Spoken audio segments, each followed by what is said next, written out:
Good morning to all. आज के video में हम पूर्व के वीडियो की कंटिन्यूटी के अंदर आज हम नगरों का जो एक सामान्य वर्गीकरण जो कर सकते हैं, जो विभिन्न विद्वानों के द्वारा, चाहे वो सांख्यिकी विधियां हो, अनुभवाश्रित हो या सांख्यिकी और अनुभवाश्रित विधियों के द्वारा जो प्रयास किए गए थे, उसका एक सामान्यकरण या नगरों का सामान्य जो कार्यात्मक जो वर्गीकरण होता है उसके ऊपर हम चर्चा करेंगे।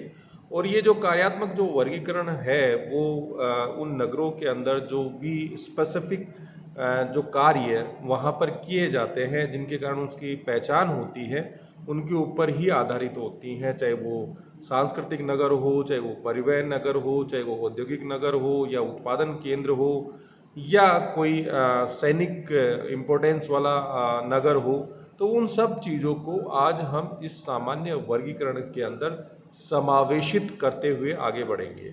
अब कारिक वर्गीकरण के अंदर जो सबसे पहला जो वर्गीकरण है, या हम ये कहें कि पहले नगरों को हम उत्पादन केंद्र या औद्योगिक केंद्र के रूप में जो उनका डेवलपमेंट हुआ है उसकी हम चर्चा करेंगे। अब उत्पादन जो केंद्र होते हैं वो क्षेत्र होते हैं जहाँ पर जो प्राथमिक आर्थिक गतिविधियाँ होती हैं उनका संकेंद्रण जो होता है वो ज़्यादा देखने को मिलता है, तो उनको हम यहाँ शामिल करते हैं। जैसे ये कुछ प्राथमिक उत्पादन केंद्र को उदाहरण भी हमने लिए हैं, जहाँ पर विभिन्न जो खनिज संसाधन है या वहाँ पर तेल का उत्पादन होता है या वहाँ लकड़ी की जो लकड़ी का जो काटने का जो उद्योग होता है उस पर आधारित होता है, तो उनको हम यहाँ प्राथमिक जो उत्पादन जो केंद्र होते हैं उसके अंतर्गत शामिल करते हैं।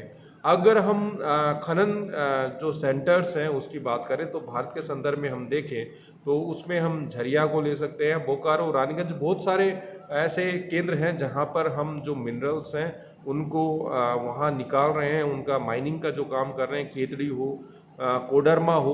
विश्व में इसी तरह के उदाहरण हम जैसे ऑस्ट्रेलिया के जो सोना के संदर्भ में, गोल्ड के संदर्भ में कालगुरली या कुलगार्डी को ले सकते हैं, यूएसए के पेंसिल्वेनिया को ले सकते हैं, किंगबर्ले जो साउथ अफ्रीका का एक माइनिंग सेंटर है उसको ले सकते हैं। इसी तरह से अगर तेल की बात करें तो भारत में जो तेल उत्पादन जो केंद्र हैं, चाहे वो डिगबोई है, अंकलेश्वर है, बॉम्बे हाई है, तो उनको हम यहाँ शामिल कर सकते हैं तेल खनन क्षेत्र के रूप में। इसी तरह से विश्व के अंदर किरकुक को, बाकू को, टेक्सास जो यूएसए के अंदर जो प्रमुख खनन केंद्र है उसको हम यहाँ शामिल कर सकते हैं। लकड़ी काटने का जो उद्योग है, विशेषकर जो टेम्परेट क्लाइमेट कंडीशंस जहाँ पे होती हैं, जो समशीतोष्ण और शीतोष्ण कटिबंधीय जो क्षेत्र होते हैं, वहाँ पर लकड़ी काटने का जो उद्योग है प्रमुखता से किया जाता है, क्योंकि वहाँ पर एक ही प्रकृति की जो लकड़ियाँ हैं उनका संकेंद्रण होता है। साथ ही टेम्परेट जो लकड़ियाँ होती हैं वो बड़ी सॉफ्ट होती हैं और मजबूत होती हैं। तो कुछ सेंटर्स को अगर हम देखें तो साइबेरिया का टोबोचस्क है, और कनाडा के अंदर चिकाऊ रिज जो है सेंटर जो है लकड़ी के काटने के लिए फेमस है। फिशिंग की हम बात करें तो चाहे वो अटलांटिक ओशन हो या चाहे वो पैसिफिक ओशन हो, वहाँ पे अलग अलग जगह पे इस तरह के जो सेंटर्स हैं, चाहे वो हैलिफैक्स हो, एबरडीन हो, ये उस केंद्र के रूप में या प्राथमिक उत्पादन केंद्र के रूप में पहचान रखते हैं। तो ये कारिक वर्गीकरण के अंदर ही हमने पहला उत्पादन केंद्र और औद्योगिक केंद्र जो होते हैं, अब उसमें प्राथमिक उत्पादन केंद्र को शामिल किया, जिसके उदाहरण हमने आपके सामने रखे। इसी तरह से अगर औद्योगिक उत्पादन केंद्रों की बात करें तो जो प्राथमिक रूप से जो खनिज प्राप्त होते हैं या कोई भी चाहे वो वन संसाधन हो या वो मत्स्य संसाधन हो, उसकी जब हम मैन्युफैक्चरिंग करते हैं या उसके अंदर सुधार करके जब हम उसको एक औद्योगिक गतिविधियों के माध्यम में उसका परिष्करण जब करते हैं, तो उन गतिविधियों को हम औद्योगिक उत्पादन केंद्रों के रूप में शामिल करते हैं। मशीनों की सहायता से कच्चे मालों का परिष्करण कर औद्योगिक उत्पादन में परिवर्तित कर दिया जाता है। जैसे अगर हम आयरन ओर की बात करें, कच्चे लोहे की बात करें, उसी से स्टील और जो लोहा होता है, आयरन और स्टील, ये टाटा एंड स्टील नहीं, सॉरी, इसको सब आप आयरन एंड स्टील की हम बात करें, चूना पत्थर से हम सीमेंट बनाते हैं, कपास से कपड़ा बनाते हैं, गन्ने से चीनी का उत्पादन किया जाता है। तो सामान्यतः ये जो नगर जो औद्योगिक उत्पादन केंद्र होते हैं, ये नगर कच्चे माल वाले जो स्थान होते हैं उससे प्रॉपर इनकी कनेक्टिविटी होती है, परिवहन के जो जुड़ाव है वो सुनिश्चित होते हैं। भारत में अगर एग्जाम्पल्स की बात करें, चाहे वो जमशेदपुर हो, चाहे भिलाई हो, भद्रावती हो, बरौनी हो, मोदीनगर हो, सूरत हो, बड़ौदा हो, कानपुर हो, तो ये प्रमुख औद्योगिक उत्पादन केंद्र है। और विश्व की बात करें, बर्मिंघम की बात कर लें, ग्लासगो की बात कर लें, शिकागो की बात कर सकते हैं, गैरी की, ओसाका, नागासाकी, मैनचेस्टर, संघाई, ऐसे बहुत सारे उदाहरण हैं जिनको हम इन औद्योगिक उत्पादन केंद्रों के अंदर शामिल कर सकते हैं। इसलिए कारक वर्गीकरण के अंदर हमने पहले उसके अंदर जो उत्पादन केंद्र होते हैं उनको शामिल किया है, और उसमें भी जो प्राथमिक उत्पादन केंद्र और औद्योगिक उत्पादन केंद्र उनको रखा है। अगर दूसरी कारक वर्गीकरण में हम रखें तो व्यापारिक और वाणिज्यिक जो गतिविधियां होती हैं, वो जो कारक जो नगर जो होते हैं उनको यहाँ रखा जाता है। यहाँ वस्तुओं और सेवाओं का क्रय विक्रय होता है, उन चीज़ों का विनिमय व संग्रह होता है, इस तरह के सेंटर्स होते हैं। और ये जो जितने भी व्यापारिक और वाणिज्यिक जो नगर होते हैं, इनका जो विकास जो होता है मुख्यतः दो भिन्न विशेषताएं वाले जो प्रदेश होते हैं, चाहे वो पर्वतीय मैदानी क्षेत्र हो सकता है, मरुस्थलीय और उपजाऊ क्षेत्र हो सकता है, या समुद्री या स्थलीय भाग हो सकता है, तो उनके मिलन स्थलों पर इस तरह के व्यापारिक और वाणिज्यिक नगरों का जो विकास है सामान्यतः हमें देखने को मिलता है। दो भिन्न परिवहन साधनों को के जो मिलन स्थल होते हैं, चाहे वो स्थल से रेल मार्ग का जुड़ाव हो, सड़क से रेल या सड़क से जल मार्ग की बात करें, तो वहाँ पर भी इस तरह के नगरों का जो है विकास हुआ है। भारत के संदर्भ में ऐसे नगरों को अगर हम शामिल करें तो चेन्नई को, कोलकाता को, बम्बई को, इसको हम शामिल कर सकते हैं। ये तीनों ही जो नगर हैं वो समुद्र से स्थलीय भाग से जोड़ने वाले जो जगह हैं, वहाँ पर इन नगरों का जो है विकास हुआ है। विश्व में चाहे वो लंदन हो, न्यूयॉर्क हो, विनिपेग हो, हांगकांग हो और रोटरडम हो, तो वो भी इसी तरह के व्यापारिक और वाणिज्यिक जो नगर जो भिन्न प्रकृति के जो मिलन स्थल होते हैं उनके उदाहरण हैं। अगर हम तीसरा लें तो सुरक्षात्मक जो नगर होते हैं उनको हम कारक वर्गीकरण के अंदर शामिल कर सकते हैं।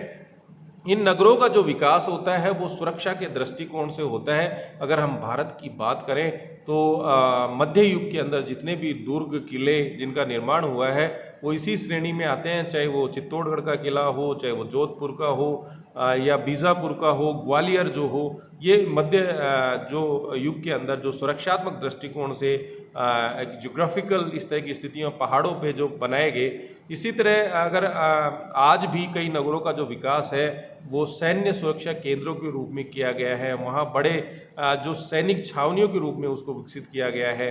ये नगर ये स्थलीय सेना के केंद्र भी हो सकते हैं, नौसैनिक केंद्र हो सकते हैं, वायुसेना के प्रमुख केंद्र हो सकते हैं। दुर्ग नगर की हमने बात की, उसका उदाहरण दिया। विश्व में इसी तरह के ट्रियर, निकोन जो नगर हैं वो इसी तरह के दुर्ग नगर के उदाहरण हैं। भारत के उदाहरण आपको हमने दिए। नौसैनिक केंद्र और समुद्री जो सुरक्षा का कार्य करते हैं, गश्ती बेड़ों के आश्रय स्थल का काम करते हैं, बंदरगाह के रूप में काम करते हैं। अगर हम एग्जांपल्स लें तो डेवनपोर्ट इसी के अंदर आएगा, पोर्ट्समाउथ जो है वो इसी नौसैनिक अड्डे के रूप में हम उसको शामिल करेंगे। अब प्रशासनिक राजनीतिक जो केंद्र होते हैं जो उनको हम प्रक्रियात्मक रूप से रखते हैं, तो ये प्रशासनिक राजनीतिक केंद्र जो होते हैं विश्व का कोई भी देश की जो राजधानी होती है वो एक तरह से प्रशासनिक राजनीतिक केंद्र के रूप में काम करती है। और भारत की हम बात करें तो उसी रूप में दिल्ली एक भारत का प्रमुख प्रशासनिक राजनीतिक केंद्र है।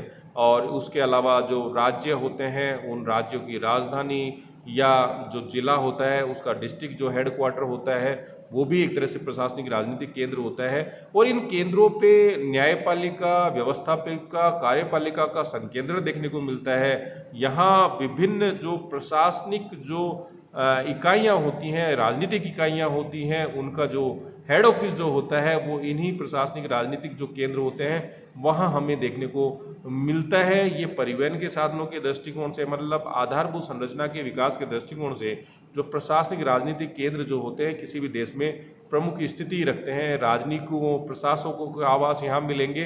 तो ये इस तरह से उस तरह के उदाहरण है। कई बार प्रशासनिक कार्यों के लिए ही राजधानियों का या मतलब एक नगर का निर्माण कर दिया जाता है। तो भारत के अंदर अगर हम गुजरात की बात करें तो गांधीनगर जो है उसको प्रशासनिक कार्यों के लिए ही उसको नगर का जो है जो डेवलपमेंट किया गया, तो ये प्रशासनिक राजनीतिक जो केंद्र होते हैं एक तरह से किसी भी राष्ट्र की प्रमुख दूरी होता है, जहाँ से जो भी राजनीतिक और प्रशासनिक जो निर्णय लिए जाते हैं वहीं से संचालित होते हैं। सांस्कृतिक केंद्रों की बात करें तो धार्मिक व शैक्षणिक कार्यों की यहाँ बहुलता होती है, दोनों ही चीज़ों को हमने शामिल किया है। यहाँ पर प्रमुख गिरजाघर, मंदिर, मस्जिद, जो यूनिवर्सिटीज़ होती हैं, ये आकार में बहुत बड़े नहीं होते, ये इनका जो इम्पोर्टेंस है कोई व्यापारिक उस तरह का नहीं होता, ये केवल सांस्कृतिक दृष्टिकोण से महत्वपूर्ण होते हैं।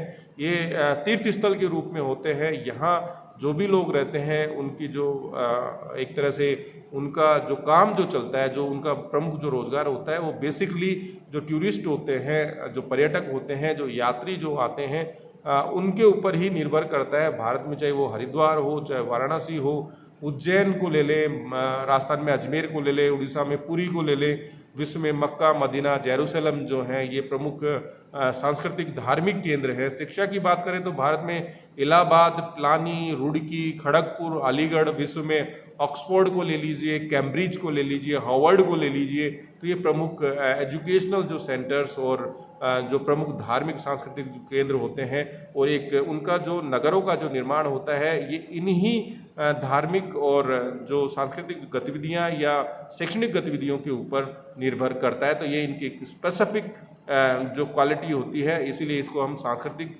केंद्र के रूप में जो नगरों को कार्य वर्गीकरण के अंदर इनको हम शामिल करते हैं। परिवहन तथा संचार केंद्र के रूप में सामान्यतः ये जो परिवहन जो मिलन स्थल होते हैं, चाहे वो सड़क से रेल मार्ग का हो या समुद्र से स्थलीय भाग का हो, ये या ऐसे क्षेत्र जहाँ पर इन परिवहन संबंधी जो इंस्ट्रूमेंट्स हैं, उपकरण जो होते हैं, उनकी मैन्युफैक्चरिंग जो यूनिट्स होती हैं वो हमें देखने को मिलती है। अगर उदाहरण को लें तो जहाँ रेल मार्ग की समाप्ति होती है और वो सड़क मार्ग से जुड़ जाता है, ऋषिकेश एक बहुत एग्जाम्पल है, काठगोदाम है, जम्मू है, रणकपुर है। इसी तरह से समुद्री मार्ग जब स्थलीय भाग से जुड़ता है तो भारत के जो भी पोर्ट्स जो हैं, बम्बई है, कोलकाता, चेन्नई, कोची, ये इसके उदाहरण है। विश्व में संघाई और याकोहामा भी एक तरह से समुद्री और स्थलीय भागों के मिलन स्थल के रूप में परिवहन तथा संचार केंद्र के बहुत महत्वपूर्ण उदाहरण है। आंतरिक जल मार्ग की जहाँ समाप्ति होती है और थल मार्ग से जहाँ जुड़ता है, तो अगर यूएसए की बात करें तो जो ग्रेट लेक्स हैं, superior, Michigan, Huron, eerie, Ontario, वो एक तरह से आंतरिक जल मार्ग की समाप्ति और थल मार्ग का जो मिलन स्थल होता है उसके बेस्ट एग्जाम्पल्स है। रेलवे गेज में जो चेंजेस होते हैं, मुगल सराय की बात हम करें तो वो इसी के अंदर शामिल होता है। परिवहन संबंधी उपकरणों की हमने बात की तो विश्व के अंदर डेट्रॉइट हो या सेटल हो तो वो उसके बेस्ट एग्जांपल्स है। तो ये भी एक फंक्शनल जो अर्बन जो क्लासिफिकेशन होता है उसका एक आधार है। अब कुछ ऐसे भी एरियाज़ होते हैं जो पर्यटन के लिए जाने जाते हैं, चाहे वो हिल स्टेशंस हो सकते हैं, कुछ कल्चरल हिल स्टेशन दोनों से जुड़े हुए चीज़ें हो सकते हैं। भारत में इन मनोरंजन या पर्यटन स्थलों की बात करें तो श्रीनगर, शिमला, दार्जिलिंग, आबू, पंचमंडी, कुल्लू मनाली, ये सब बेस्ट एग्जाम्पल्स है। ऊटी है, और विश्व की बात करें तो Geneva, new Jersey, Los Angeles भी इसके उदाहरणों के अंदर शामिल करते हैं।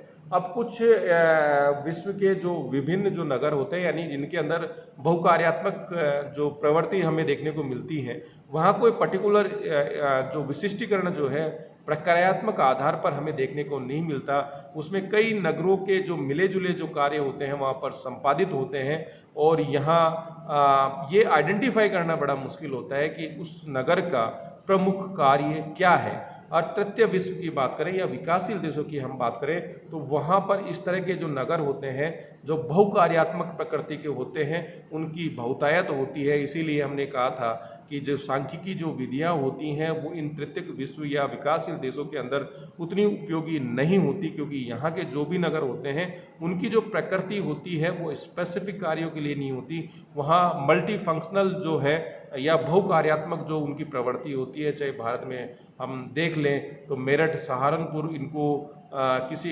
स्पेसिफिक सेंटर के अंदर शामिल नहीं कर सकते। इस तरह से हमने आज जो नगरों का प्रकार्यात्मक जो वर्गीकरण है उसकी एक सामान्य जो क्लासिफिकेशन है उसके ऊपर चर्चा की। तो आपको ये दोनों वीडियोज़ को एक साथ देखना चाहिए कि एक तो जो प्रकार्यात्मक वर्गीकरण की जो विधियां हैं और उन विधियों के लिए जो विभिन्न विद्वानों के द्वारा जो प्रयास किए गए हैं, इससे जुड़े हुए जो सवाल हैं आपको विभिन्न परीक्षाओं में बहुतायत से पूछे जाते हैं। तो आप इन वीडियोज़ को देखिए, शेयर कीजिए, पसंद आए तो लाइक कीजिए। आपकी कुछ कमेंट्स हो तो कमेंट्स बॉक्स में ज़रूर डालिए। धन्यवाद।